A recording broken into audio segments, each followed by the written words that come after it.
Hello കുട്ടീസ്, അപ്പം ഞാനിന്ന് വന്നിരിക്കുന്നത് ഞങ്ങളുടെ വീട്ടിൽ പപ്പയമ്മ കള്ളപ്പം ഉണ്ടാക്കുന്നത് എങ്ങനെയാണെന്ന് കാണിച്ചു തരാൻ കേട്ടോ.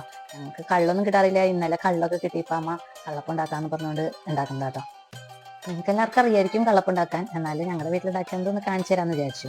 ഞങ്ങൾ അരിപ്പൊടിയും കൊണ്ടാട്ടോ ഉണ്ടാക്കിയത്, വറുത്ത അരിപ്പൊടിയും കൊണ്ട്. അരിപ്പൊടി 4 ഗ്ലാസ് അരിച്ചെടുത്തിട്ട് അതിൽ 1 ഗ്ലാസ് കള്ള് ചേർത്ത് കുഴച്ച് വെച്ചു. എന്നിട്ട് അരിച്ച ആ തരി ഉണ്ടല്ലോ, ആ തരിയും കൊണ്ട് വെള്ളം ചേർത്തിട്ട് അമ്മ കുറുക്കിട്ടോ. കുറുക്കണ സമയത്ത് ഇതേ രാജ്യം ചേച്ചി അവിടെ ഉപ്പേരി കച്ചുണ്ടായിരുന്നു. ചക്ക ഉപ്പേരിയാണ്, ഞങ്ങളുടെ അവിടെയുള്ള ചക്ക തന്നെയാണ് കേട്ടോ. അതൊക്കെ കഴിഞ്ഞിട്ട് ഇതേ അമ്മ പഞ്ചസാര എടുത്തത് 2 ഗ്ലാസ് പഞ്ചസാരയാണ് അമ്മ എടുത്തത്. നിങ്ങൾക്ക് മധുരം ഇനി വേണമെങ്കിൽ ആഡ് ചെയ്യാം കേട്ടോ.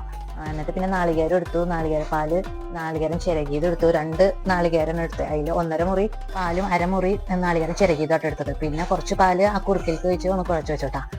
എന്നിട്ട് ആ കുറുക്ക് ചൂടാറാൻ വെച്ചുട്ടാ. പിന്നെ മിക്സ് ചെയ്ത് വെച്ചിട്ടുള്ള പൊടിയും കള്ളും പഞ്ചസാരയിലേക്ക് തേങ്ങാപ്പാലും അരച്ച തേങ്ങയും കൂടി ഇട്ടിട്ട് നല്ലോണം മിക്സ് ചെയ്തു കേട്ടോ. ഇത് ഞങ്ങൾ രാവിലെ ആയിട്ട് അരച്ച് വെച്ചത്, കഴിഞ്ഞിട്ട് വൈകിട്ടാണ് ഉണ്ടാക്കാൻ പറ്റുള്ളൂ. അതിൻ്റെ ഇടയിൽ ചേട്ടൻ ബ്രേക്ക്ഫാസ്റ്റ് വെച്ച് കടയിലേക്ക് പോയിട്ടോ. അങ്ങനെ അതേ എല്ലാം കൂടി നല്ലോണം മിക്സ് ആയിട്ട് വന്നിട്ടുണ്ട് കേട്ടോ. ഇനി ഇത് അതിലേക്ക് ചതച്ച ഏലക്കയും കൂടി പൊടിച്ചിടണം കേട്ടോ. എന്നിട്ട് പിന്നെ കുറുക്കും അതിലേക്ക് ഇട്ട് നല്ലോണം മിക്സ് ചെയ്യുക. ആവശ്യത്തിന് ഉപ്പും ഇടണം കേട്ടോ.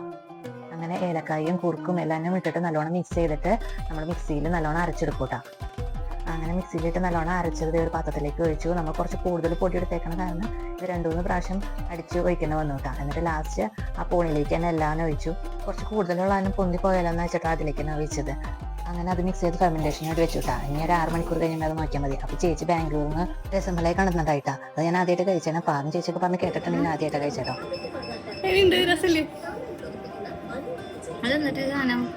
ഇത് മറ്റേ പനീർ പോലത്തെ സാധനം, മലായി പാലിന്റെ ഭയങ്കര ഇതന്നെ തിന്നണം.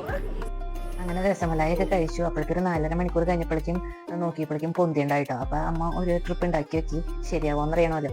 അങ്ങനെ ഉണ്ടാക്കാൻ വെച്ചിട്ട് ഇഡലി പാത്രത്തിൽ ഒരു പ്ലേറ്റിലാണ് ഒഴിച്ച് വെച്ചത്. ശരിക്കും ഇത് പൊന്താനായിട്ട് 6 മണിക്കൂറോളം വേണം കേട്ടോ. പക്ഷെ 4.5 മണിക്കൂറായപ്പോഴേക്കും ഇത് പൊന്തി. നമ്മളിതിൽ ഈസ്റ്റ് ഒന്നും ഇട്ടിട്ടില്ല, കള്ള് മാത്രം ഒഴിച്ചിട്ടുള്ളൂ കേട്ടോ. അങ്ങനെ അത് ഒഴിച്ച് അടച്ച് വെച്ച് ഒരു 10 മിനിറ്റോളം വേവിച്ചു കേട്ടോ. അത് കഴിഞ്ഞ് പിന്നെ ഇടയ്ക്കൊന്ന് തുറന്നു നോക്കിയിട്ടുണ്ടായിരുന്നു ആയോ എന്ന് അറിയാനായിട്ട്. എന്നിട്ട് 2 മിനിറ്റ് കഴിഞ്ഞ് നമ്മൾ നോക്കിയപ്പോഴേക്കും ആയിട്ടുണ്ടായിരുന്നു കേട്ടോ. അങ്ങനെ ആ പ്ലേറ്റിൽ തന്നെ വെച്ച് മുറിച്ചിട്ടാണ് കേട്ടോ പാത്രത്തിലേക്ക് പകർത്തിയത്. അങ്ങനെ എനിക്കൊന്ന് ജസ്റ്റ് ടേസ്റ്റ് നോക്കാനൊക്കെ അമ്മ തന്നു. എന്നിട്ട് അത് ഒരു കഷ്ണം ചേച്ചിക്ക് കൊണ്ടു കൊടുത്തു കേട്ടോ. അപ്പോൾ തന്നെ ചേച്ചി പാഞ്ഞൊന്ന് ശരിയായോ എന്ന് വെച്ചിട്ട് പിന്നെയും ഒരു കഷ്ണമൊക്കെ എടുത്ത് തിന്നു കേട്ടോ. പക്ഷേ എനിക്ക് ഇഡലി പോലെ ഉള്ളത് മതി എന്ന് പറഞ്ഞിട്ട് ഞാൻ വെയിറ്റ് ചെയ്തിരിക്കുകയാണെങ്കിൽ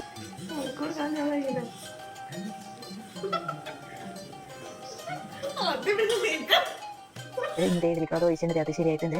അപ്പോൾ ഇന്നത്തെ വീഡിയോ ഇത്രേ ഉള്ളൂ. Okay, by.